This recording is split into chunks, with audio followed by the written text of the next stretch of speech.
¿Por qué reunirnos en Chihuahua? Tengo el deber de recordar que ha sido Chihuahua en la historia de México, en un brochazo. En la independencia, Chihuahua fue refugio de la libertad, al albergar a Miguel Hidalgo hasta su muerte el 30 de julio de 1811. Estamos en los edificios de ese refugio. En la Reforma fue custodia de la República con el presidente Juárez. Luego fuimos cuna y chispa de la Revolución Mexicana. Y en la época contemporánea no cabe duda que la insurgencia cívica popular de Chihuahua en los 80 marcó el comienzo de la inexorable alternancia democrática de México. Hoy Chihuahua es anfitrión de este encuentro plural, porque la circunstancia nos obliga a compartir puntos de vista, pero sobre todo soluciones, propuestas a los temas que más aquejan a México. El mercado interno débil, la soberanía nacional mermada, la insultante desigualdad social, el régimen político agotado, la debilidad democrática y la violencia. Podrán compartir a la mesa sus propuestas en una primera ronda de 8 minutos sobre uno o varios temas de su preferencia. Y posteriormente abriremos una ronda de 4 minutos para réplica. Iniciamos este mes de agosto con la noticia señalada por diversas organizaciones civiles de que este 2017 podría ser el año más violento en 20 años. Para junio cerramos con 12.155 muertos por homicidio doloso y se estima que podríamos llegar hasta 24.000 en este año. Si traemos la brújula perdida como sociedad, hemos perdido aquello que nos caracterizó durante mucho tiempo como país, la paz. México no es más aquel país pacífico que fue hace algunas décadas y estamos cerca de perder también nuestra identidad como nación. Nuestra identidad descansa necesariamente en un plan de nación. ¿Hacia dónde vamos y qué queremos? Eso es lo que nos define como país. La nación, nuestra madre, es eso. El plan que las personas se plantean a desarrollar en un territorio trabajando en comunidad por objetivos comunes. Es pues nuestro deber reconocer hasta qué punto las patologías que hoy vivimos, como la violencia, son el producto de la omisión del gobierno, hasta qué punto estamos viviendo los síntomas de políticas económicas, financieras, fiscales y comerciales que no solo no acabaron con la pobreza, sino que reforzaron la desigualdad social, en lo que la CEPAL ha señalado como un país en donde 2/3 de los activos físicos y financieros están en manos del 10% de las familias del país, es decir, 10% de las familias concentran casi el 70% de la riqueza de México. ¿Hasta qué punto la estrategia de crecimiento del país, fincada puramente en la inversión extranjera, ha transferido los centros de poder y decisión a los corporativos multinacionales? Se trata de un gobierno que está al borde de la renuncia de su soberanía. Como la incapacidad que los políticos hemos tenido para generar y acordar soluciones de largo plazo que se pongan por encima de los intereses personales ha sido la causante del desencanto con la democracia. El punto crítico frente al que nos encontramos reclama, como lo he dicho en otras ocasiones con varios de ustedes, valor en la clase política que esté dispuesta a agotarse en sí misma, esto es, a jubilarse con sus propias reformas.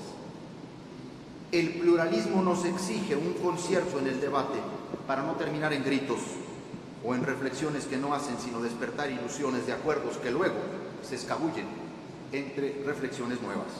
Para combatir la desigualdad social es menester una verdadera reforma tributaria cuyo objetivo sea atacar esta desigualdad, algo real, sin medias tintas, que empiece a distribuir la riqueza. El sistema tributario actual en México, dice Alicia Bárcenas, se apoya de forma particular en los impuestos sobre el consumo, que resultan especialmente gravosos para los grupos de ingresos bajos y medianos y en general. Los sistemas tributarios de Latinoamérica, una de las regiones más desiguales del mundo, suelen estar más orientados a los ingresos laborales que a las ganancias de capital y a menudo carecen de impuestos sobre bienes inmuebles y sucesiones, de manera que se incrementa la concentración de la riqueza, que es aún mayor que la concentración del ingreso. No se va a eliminar esto, pero tiene que complementarse necesariamente, perfeccionarse sin simulaciones, como lo indica Tomás Piketty, consolidar un efectivo impuesto sobre la renta progresivo, pero de verdad efectivo, que no pueda evadirse como hoy día, y para evitar que empiecen las malas interpretaciones, este impuesto efectivo impactaría solo a la población más rica del país. Un impuesto a la riqueza progresivo es fundamental para el combate a la desigualdad, redistribuir las ganancias, las utilidades del capital a los pobres. De acuerdo a la CEPAL, la recaudación del impuesto sobre la renta personal es relativamente baja entre los grupos con ingresos más altos. Se calcula que la tasa impositiva media efectiva para el 10% más rico del país solo equivale al 5% de su ingreso disponible. Esto también lo afirma Alicia Bárcenas. En comparación con los ingresos de la clase media, que pueden tasarse hasta en un 25-30%, se trata de hacer justicia no solo a los pobres, sino también a la clase media. La propuesta de Piketty, como todos lo sabemos, es una tasa impositiva marginal para el estrato más alto del ingreso, o sea, para los más ricos, en un nivel de alrededor del 80%, para ser aplicada a partir de una renta de entre $500,000 y $1 millón. Esta imposición estima que solo afectaría al 1% o quizá al 0.5% más rico de la población y no reducirá el crecimiento de la economía, pero sí distribuirá los frutos de este crecimiento más ampliamente, en tanto impone límites razonables sobre comportamientos inútiles, cuando no dañinos. Obviamente no planteo la tasa del 80% para México. Lo que propone Piketty, a la riqueza desbordada y dañina para una sociedad, debe adaptarse al contexto mexicano, pero debe ser discutida en un programa de nación de cualquier frente amplio opositor. México también debería retomar otra propuesta de Piketty e impulsarla en los organismos internacionales, un impuesto global sobre el capital. Debemos trabajar, repito a Alicia Bárcenas, conjuntamente bajo los auspicios de las Naciones Unidas para reformar el sistema tributario internacional, de modo que las empresas multinacionales y los megarricos no puedan aprovechar las lagunas de la legislación tributaria ni esconder sus riquezas en paraísos fiscales con objeto de evitar pagar sus impuestos. Además de Piketty, así como la CEPAL también ha sugerido a los países más desiguales introducir un impuesto efectivo sobre sucesiones y aumentar la inversión en los niños que viven en los hogares más pobres y expandir las oportunidades disponibles para ellos. Esto debe ser prioritario en las planeaciones y presupuestos y así contribuir a cortar la transmisión intergeneracional de la pobreza. Finalmente, el aumento al salario mínimo. Como desde mi formación política recupero uno de los principios torales, a veces tan olvidado, la dignidad de la persona humana. Sin importar si una persona es director jurídico o encargado del aseo de la oficina, todos los trabajos son necesarios en una sociedad y todos merecen un salario digno. La protección y promoción de la dignidad de la persona humana, si somos congruentes con ese principio los que militamos en el solidarismo o en el humanismo político, pasa por el aumento al salario mínimo. Debe tenerse en cuenta que en México existen 11 millones de trabajadores que ganan el salario mínimo, contrario a la postura ortodoxa que indica que incrementar los salarios generaría desempleo, incluso propiciaría espirales inflacionarias. El Observatorio de Salarios Mínimos de la Universidad Iberoamericana asegura que la proporción de trabajadores que ganan esa cantidad es poco significativa y que no tendría ningún tipo de impacto sobre la estabilidad de precios o en la tasa de desempleo.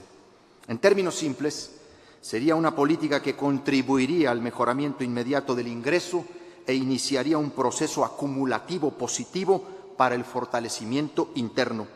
El aumento del salario mínimo en al menos 50%, según las posturas más conservadoras, aunque otros académicos sugieren que el aumento sea del 120%.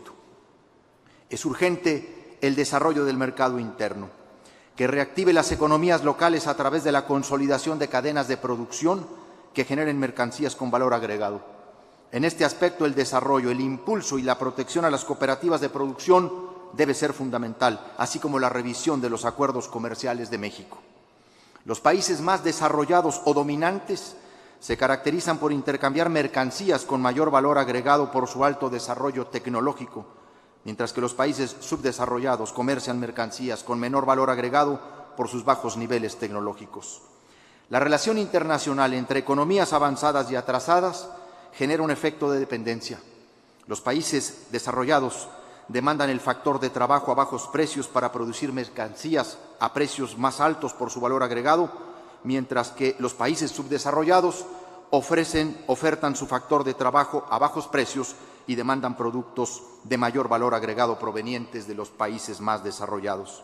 Si México no se inserta en el concierto tecnológico, las desigualdades crecerán, porque lo que la inversión en el desarrollo tecnológico y el impulso a la innovación debe aumentar, debe existir un compromiso real con este tema e incluso generar programas que desde nivel primaria despierten este interés y estas capacidades en los niños. La apuesta debe ser también el combate a la impunidad y como parte de ella el combate a la corrupción. Aquí en Chihuahua dejamos claro que no habría pacto de impunidad y además de investigar y castigar a los responsables del saqueo al Estado, aunque aún nos falta el ladrón mayor, impulsamos un sistema estatal anticorrupción que incorpora a la ciudadanía en más aspectos que el sistema nacional. Aquí en Chihuahua, el fiscal especializado en combate a la corrupción emanará de una terna propuesta no por el gobernador, sino por un panel ciudadano de 9 especialistas. Tenemos que abrirnos a la ciudadanía. El tema de la representación es también fundamental. Considero que aquí Alfredo Figueroa ha compartido una extraordinaria reflexión con una visión aguda con respecto a la corrupción, que tiene que ver con representación y combate a la impunidad. Coincido, el asedio a la democracia en México y el mundo está vinculado al uso y desvío de recursos ilegales en las campañas. En nuestro caso, tanto de recursos públicos como privados, mediante una compleja y organizada red de personas e instancias que debe ser enfrentada de modo integral. Es decir, el Estado debe constituir mecanismos que prevengan, detengan y sancionen de modo eficaz conductas de esta naturaleza antes de que se reconozca un mandato de quien ha sido electo violando la ley e incluso una vez que éste se ha asumido. En este sentido, no se debe continuar fragmentando la investigación de dichas conductas, sino concentrarse en una sola autoridad, con facultades amplias y con capacidad en los diversos territorios.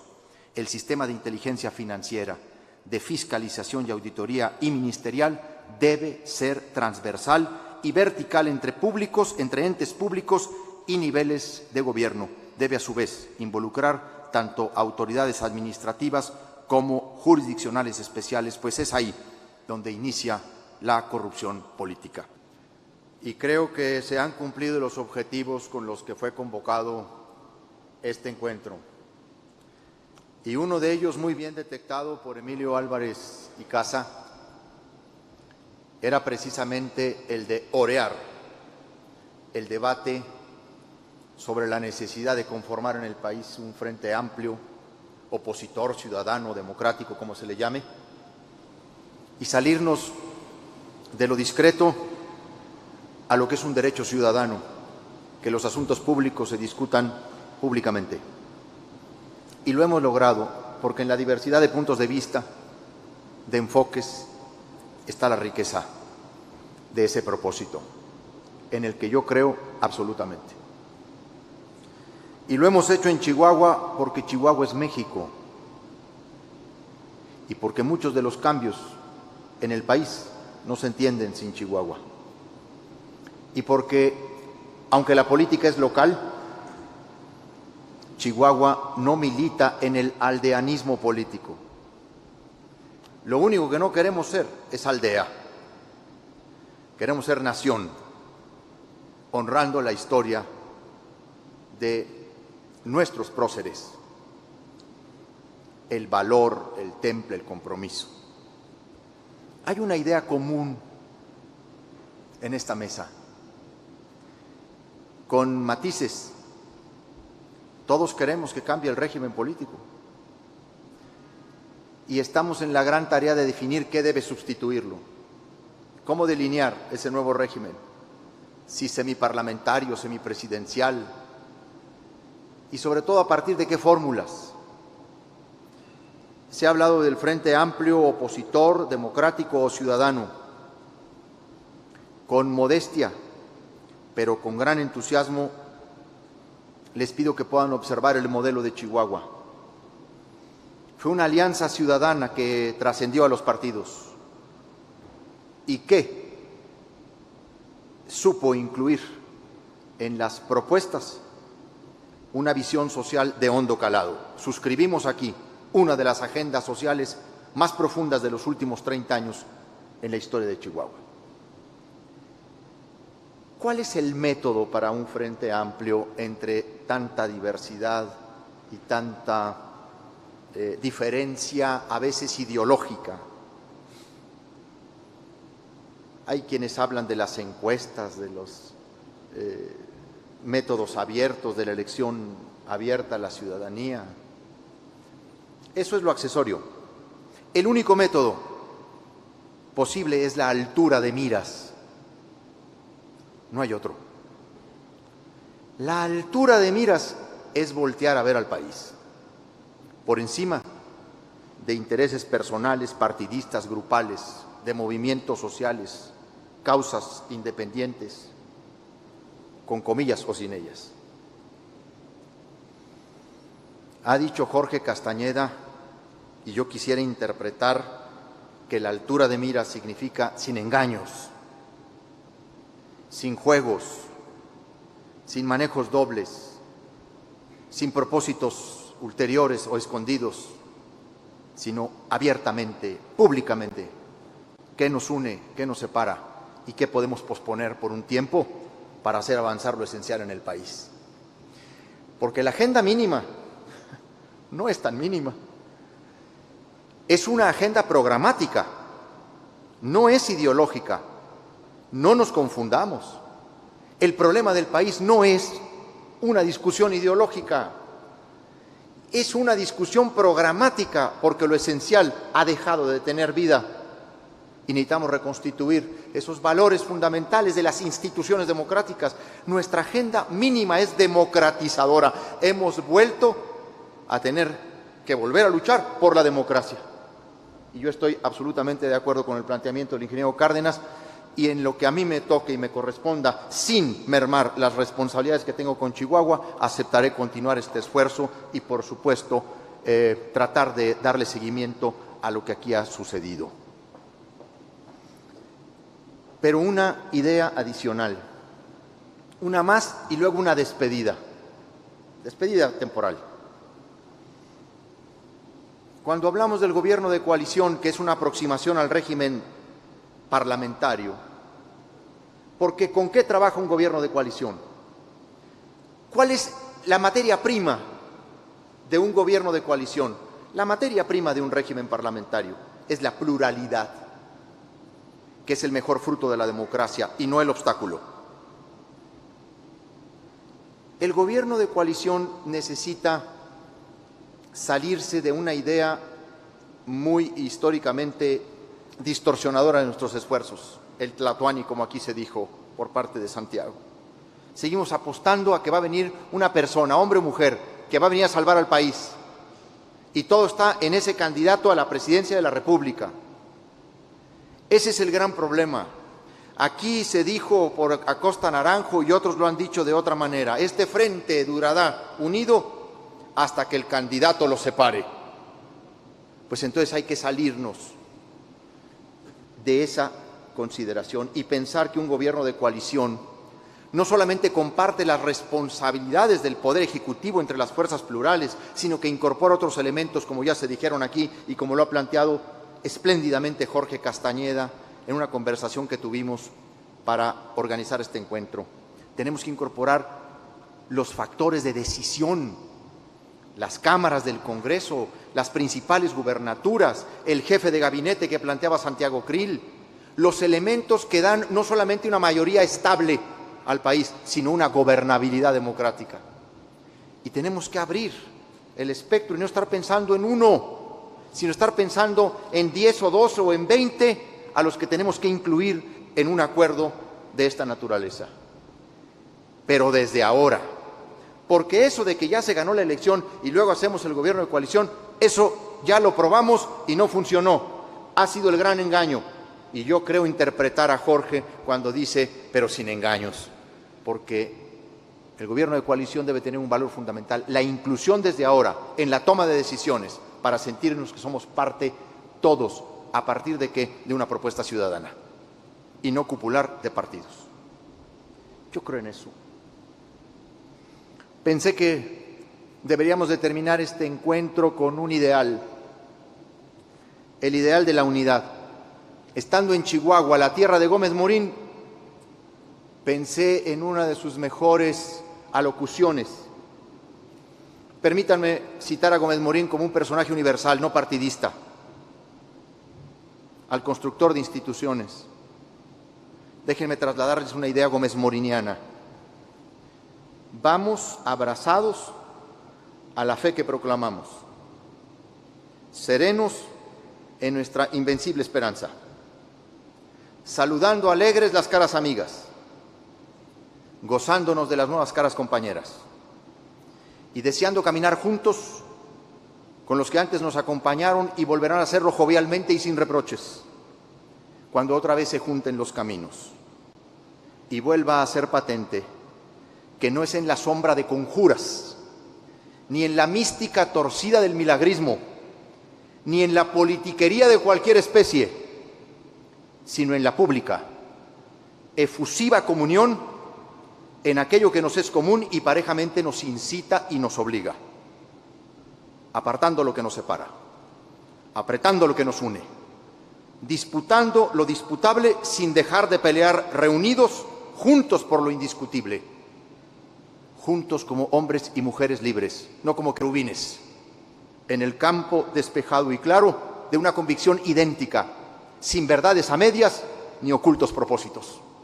Es así como podremos cumplir este deber y este sueño que tenemos de darle a México un cambio de régimen. Gracias a todos por haber participado.